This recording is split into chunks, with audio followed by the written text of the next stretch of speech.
लाडकी बहीण योजनेतील महिला लाभार्थ्यांसाठी मोठी खुशखबर। लाडकी बहीण योजनेमध्ये परत 17 लाख महिलांना संधी आज मिळाली आहे।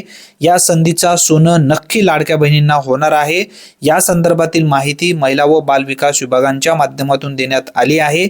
ती माहिती आपण व्यवस्थित समजून घेण्याचा प्रयत्न करूया।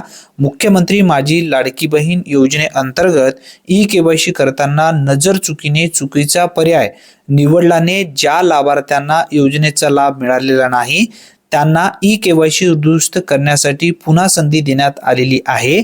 आज अखेर सुमारे 17 लाख लाभार्थ्यांनी या संधीचा फायदा घेऊन ई-केवायसी दुरुस्त केलेली असून उर्वरित लाभार्थ्यांनी लवकरात लवकर दुरुस्ती प्रक्रिया पूर्ण करावी।